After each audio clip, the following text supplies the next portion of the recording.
Hello. Today we're going to be talking about running reports and dealing with utilities when it comes to Destiny 16.5 from Follett School Solutions. I'm Corey Hogan. I'm going to be walking you through these reports. So let's get started. First, we're going to take a look at circulation reports. So I'm going to click on reports. This usually deals with overdue materials and fines. So if I click on this current checkouts and fines, I can look at old old reports that have been run. So if I find myself running the same report month after month, I can simply click on something I've already created and it'll regenerate it for me. If I want to do something new, I can come down here and I can set new date ranges. I can, email it to homeroom teachers, which is a nice feature, and do anything I need to do from there. Let's look at another circulation report. Here would be fine history. From playing around with this, if this is a common problem, you'll see all the reports I was trying to run weren't really coming up with a lot of information. The less fines there are, the less information there's going to be for you. And the last kind of circulation report is overdue materials. Now, I'm actually not going to click on this one, because as soon as you do, it will automatically display all overdue materials in the building. This will bring up titles, how much they cost, and the students who check them out. So I'm not going to click on that to protect our students' privacy. So next, we're going to take a look at inventory reports. So I'm going to click back on reports to get me back to my home. And then I'm going to library reports over here on the side navigation. And there are two main types of inventory reports: completed inventories and completed inventories. Now, if you click on completed inventories, you just get a list of ones you've already done. As you can see, pretty much every year there's a new report generated. Now, let me go back for a second. If I go to in progress, these are really the ones you want to look at for your current school year. You can see I have the completed in progress. I didn't really have to go backwards there. And if I click view, then I'm going to see every book. It kind of gives me a summary here. This library has 10,687 pieces of text to their library. So far, there's 338 this school year that are unaccounted for. I can choose how I want it to be displayed, or how I want my report to look, whether I want the accounted list, unaccounted list, or all together. When I run my report, it's going to give me the list of all 10,687 books unless I select one of these two options. So that gives you a good list. Usually it's normal for media centers to go through their list one time a year to see what they have and what they are missing. Let's go on to our collection age report. So I'm going to go back to reports, staying on library reports over here. I'm going to go to collection statistics down here, collection statistics summary. Now, I'm going to click on this. It may take a while. As I was trying this earlier, it was being very slow. This is a big report. So I'm going to kind of go on and talk about something else for a second. Backing up your system and rebuilding your system from the backup is part of dealing with utilities for media centers. Now, from talking to multiple media center specialists, there are pretty much two things that I've found go on. Some schools pay Follett to back up their system. Then if anything happens to the system, they simply contact Follett and Follett will restore their system for them. This costs a fee. Now, I work for Cobb County. I emailed the head of the media center specialist. She told me that Cobb County actually backs up through their own technology department every night. And then if they had something happen to their system, they would be able to rebuild the system with less than 24 hours worth of data loss, which is pretty good. So that's kind of what goes on with backing up your systems. So while I was talking, here came up my options. This tells me the average age of pretty much everything I have. So I can do it by sections, by Dewey number over here. I can do, other things like my CDs, my DVDs. I can break it down by section. You can see I can customize views. I can talk about age specifically. Here, I can look at their value. And this again just kind of tells me what I need to know about how old my materials are. Because again, if I want the best for my students in my school, I need to have the most up-to-date materials. And therefore it lets me kind of see that up front and lets me make my decisions for either purchasing or weeding based on this information. So this is a pretty big report for most media specialists. Now it's still being slow again. Let me give it a minute and see if it's working. I'm going to pause and I'll be right back when it stops. All right, so it finally loaded when I clicked on Age tab up here.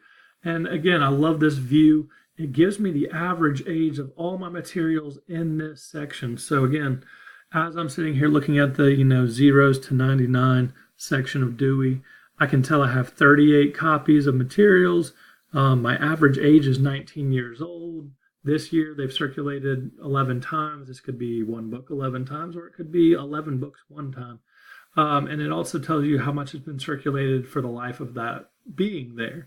And again, I love these percentages kind of breaking down what is your most popular sections, because again, when it comes to purchasing, that's going to kind of drive maybe what you want to get for your students. Or maybe you have days where you try to get them encouraged in these other areas. So you can see the biggest section here is the 700 section. There's 1,218 copies. The circulation is definitely the biggest. The average age is the youngest on this list. And part of the reason for that is that popularity. Now, I would kind of point out down here that my 900 sections, this is usually a lot of biographies and things like that. The average age is 1990. Now, that might be a little old for biographies and autobiographies, but once somebody has passed away, there's not too much updating to do on there, so that is not always a bad thing. And again, just kind of looking at my materials, DVDs are not, a lot of DVDs are being weeded because a lot of schools are going to streaming, including Cobb County. So let's go on to the next thing. We're going to look at printing barcodes and spine labels. So I'm going to go back to my home reports here. I'm going to scroll down here. Let's see, to labels. And I'm going to find barcode labels. Here it is. I passed it. Barcode labels. Create new or replacement copy barcode labels. So when I click on this, you're going to see if I want to create a new one, maybe a book has been damaged, maybe the sticker fell off because a lot of these barcodes are pretty much stuck on the books, then I may need to print a new one and re-stick it on there. So I can pretty much pick what I want. There are other lists. For instance, my school has a Read 180 program, and they have their own library in that classroom. So sometimes, since hers are being used by students more often, more regularly, they lose their labels, and we end up having to reprint copy barcodes for her. So you can pretty much decide what you want to put on it. Do you want to put the title, the author, the call number? Those are all decisions for you to make. I would say those are the main three that are common for most labels. And again, I can just run a report once I do that and print those labels. Let's look at the next kind of label. This one, again, I kind of mentioned it just a second ago. It's not very common, but if you do have a reading program at your school, you can enter that accelerated reader, reading counts, or just Lexile numbers. If elementary schools are big on accelerated reader sometimes, this is great because it puts that information on the label for kids to see, which is, again, a great feature. And I can kind of set my guidelines, what I want it to be, and make sure I'm printing my new labels. Again, not always common, especially at the high school levels. I don't know that you use a lot of this, but the younger age groups definitely do. So let me go back to my library reports. I got one more kind of label to talk about, and this is your spine and pocket labels. So spine and pocket labels, again, these are usually kind of in a slide pouch on the book, and again, sometimes they can fall out, become unstuck.